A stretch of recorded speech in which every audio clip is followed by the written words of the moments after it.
On the Monday evening before the picnic, Marilla came down from her room with a troubled face. "And," she said to that small personage, who was shelling peas by the spotless table and singing, "Nellie of the Hazel Dell," with a vigor and expression that did credit to Diana's teaching, "did you see anything of my amethyst brooch? I thought I stuck it in my pincushion when I came home from church yesterday evening, but I can't find it anywhere." I saw it this afternoon when you were away at the Aid Society," said Anne, a little slowly. "I was passing your door when I saw it on the cushion, so I went in to look at it." "Did you touch it?" said Marilla sternly. "Yes," admitted Anne, "I took it up and I pinned it on my breast just to see how it would look." "You had no business to do anything of the sort. It's very wrong in a little girl to meddle. You shouldn't have gone into my room in the first place, and you shouldn't have touched a brooch that didn't belong to you in the second. Where did you put it?" "Oh, I put it back on the bureau. I hadn't it on a minute. Truly, I didn't mean to meddle, Marilla. I didn't think about its being wrong to go in and try on the brooch, but I see now that it was, and I'll never do it again. That's one good thing about me. I never do the same naughty thing twice." "You didn't put it back," said Marilla. "That brooch isn't anywhere on the bureau. You've taken it out or something, Anne." "I did put it back," said Anne quickly, pertly, Marilla thought. "I don't just remember whether I stuck it on the pincushion or laid it in the china tray. But I'm perfectly certain I put it back." "I'll go and have another look," said Marilla, determining to be just. "If you put that brooch back, it's there still. If it isn't, I'll know you didn't, that's all." Marilla went to her room and made a thorough search, not only over the bureau but in every other place she thought the brooch might possibly be. It was not to be found, and she returned to the kitchen. "And the brooch is gone. By your own admission, you were the last person to handle it. Now, what have you done with it? Tell me the truth at once. Did you take it out and lose it?" "No, I didn't," said Anne solemnly, meeting Marilla's angry gaze squarely. "I never took the brooch out of your room, and that is the truth, if I was to be led to the block for it, although I'm not very certain what a block is. So there, Marilla." Anne's "so there" was only intended to emphasize her assertion, but Marilla took it as a display of defiance. "I believe you are telling me a falsehood, Anne," she said sharply. "I know you are. There now, don't say anything more unless you are prepared to tell the whole truth. Go to your room and stay there until you are ready to confess." "Will I take the peas with me?" said Anne meekly. "No, I'll finish shelling them myself. Do as I bid you." When Anne had gone, Marilla went about her evening tasks in a very disturbed state of mind. She was worried about her valuable brooch. What if Anne had lost it? And how wicked of the child to deny having taken it, when anybody could see she must have. With such an innocent face, too. "I don't know what I wouldn't sooner have had happen," thought Marilla, as she nervously shelled the peas. "Of course, I don't suppose she meant to steal it or anything like that. She's just taken it to play with or help along that imagination of hers. She must have taken it, that's clear, for there hasn't been a soul in that room since she was in it, by her own story, until I went up tonight. And the brooch is gone, there's nothing surer. I suppose she has lost it and is afraid to own up for fear she'll be punished. It's a dreadful thing to think she tells falsehoods. It's a far worse thing than her fit of temper. It's a fearful responsibility to have a child in your house you can't trust. Slyness and untruthfulness, that's what she has displayed. I declare I feel worse about that than about the brooch. If she'd only have told the truth about it, I wouldn't mind so much." Marilla went to her room at intervals all through the evening and searched for the brooch, without finding it. A bedtime visit to the east gable produced no result. Anne persisted in denying that she knew anything about the brooch, but Marilla was only the more firmly convinced that she did. She told Matthew the story the next morning. Matthew was confounded and puzzled. He could not so quickly lose faith in Anne, but he had to admit that circumstances were against her. "You're sure it hasn't fell down behind the bureau?" was the only suggestion he could offer. "I've moved the bureau and I've taken out the drawers and I've looked in every crack and cranny," was Marilla's positive answer. "The brooch is gone and that child has taken it and lied about it. That's the plain, ugly truth, Matthew Cuthbert, and we might as well look it in the face." "Well now, what are you going to do about it?" Matthew asked forlornly, feeling secretly thankful that Marilla and not he had to deal with the situation. He felt no desire to put his oar in this time. "She'll stay in her room until she confesses," said Marilla grimly, remembering the success of this method in the former case. "Then we'll see. Perhaps we'll be able to find the brooch if she'll only tell where she took it, but in any case she'll have to be severely punished, Matthew." "Well now, you'll have to punish her," said Matthew, reaching for his hat. "I've nothing to do with it, remember. You warned me off yourself." Marilla felt deserted by everyone. She could not even go to Mrs. Lynde for advice. She went up to the east gable with a very serious face and left it with a face more serious still. And steadfastly refused to confess. She persisted in asserting that she had not taken the brooch. The child had evidently been crying and Marilla felt a pang of pity which she sternly repressed. By night she was, as she expressed it, beat out. "You'll stay in this room until you confess, Anne. You can make up your mind to that," she said firmly. "But the picnic is tomorrow, Marilla," cried Anne. "You won't keep me from going to that, will you? You'll just let me out for the afternoon, won't you? Then I'll stay here as long as you like afterwards cheerfully. But I must go to the picnic." "You'll not go to picnics nor anywhere else until you've confessed, Anne." "Oh, Marilla," gasped Anne. But Marilla had gone out and shut the door. Wednesday morning dawned as bright and fair as if expressly made to order for the picnic. Birds sang around Green Gables, the Madonna lilies in the garden sent out whiffs of perfume that entered in on viewless winds at every door and window, and wandered through halls and rooms like spirits of benediction. The birches in the hollow waved joyful hands as if watching for Anne's usual morning greeting from the east gable. But Anne was not at her window. When Marilla took her breakfast up to her she found the child sitting primly on her bed, pale and resolute, with tight-shut lips and gleaming eyes. "Marilla, I'm ready to confess." "Ah." Marilla laid down her tray. Once again her method had succeeded, but her success was very bitter to her. "Let me hear what you have to say then, Anne." "I took the amethyst brooch," said Anne, as if repeating a lesson she had learned. "I took it just as you said. I didn't mean to take it when I went in. But it did look so beautiful, Marilla, when I pinned it on my breast that I was overcome by an irresistible temptation. I imagined how perfectly thrilling it would be to take it to Idlewild and play I was the Lady Cordelia Fitzgerald. It would be so much easier to imagine I was the Lady Cordelia if I had a real amethyst brooch on. Diana and I make necklaces of roseberries, but what are roseberries compared to amethysts? So I took the brooch.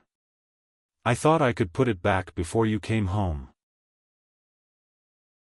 I went all the way around by the road to lengthen out the time. When I was going over the bridge across the lake of shining waters I took the brooch off to have another look at it. Oh, how it did shine in the sunlight. And then, when I was leaning over the bridge, it just slipped through my fingers so and went down down down, all purply sparkling, and sank forevermore beneath the lake of shining waters. And that's the best I can do at confessing, Marilla. Marilla felt hot anger surge up into her heart again. This child had taken and lost her treasured amethyst brooch and now sat there calmly reciting the details thereof without the least apparent compunction or repentance. "And, this is terrible," she said, trying to speak calmly. "You are the very wickedest girl I ever heard of." "Yes, I suppose I am," agreed Anne tranquilly. "And I know I'll have to be punished." "It'll be your duty to punish me, Marilla. Won't you please get it over right off because I'd like to go to the picnic with nothing on my mind." "Picnic, indeed. You'll go to no picnic today, Anne Shirley. That shall be your punishment. And it isn't half severe enough either for what you've done." "Not go to the picnic." Anne sprang to her feet and clutched Marilla's hand. "But you promised me I might." "Oh, Marilla, I must go to the picnic. That was why I confessed. Punish me any way you like but that." "Oh, Marilla, please, please, let me go to the picnic. Think of the ice cream. For anything you know I may never have a chance to taste ice cream again." Marilla disengaged Anne's clinging hands stonily. "You needn't plead, Anne. You are not going to the picnic and that's final. No, not a word." And realized that Marilla was not to be moved. She clasped her hands together, gave a piercing shriek, and then flung herself face downward on the bed, crying and writhing in an utter abandonment of disappointment and despair. "For the land's sake," gasped Marilla, hastening from the room. "I believe the child is crazy.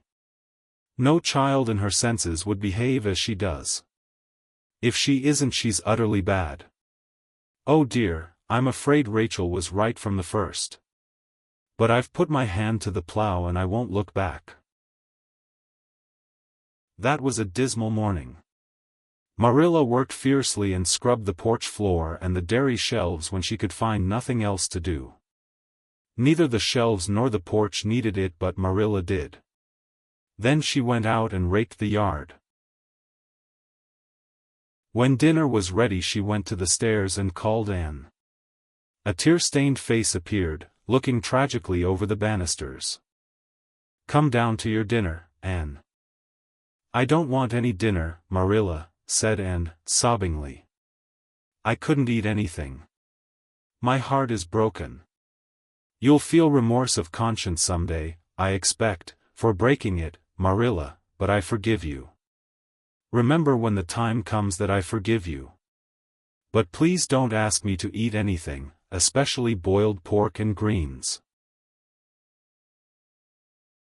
Boiled pork and greens are so unromantic when one is in affliction.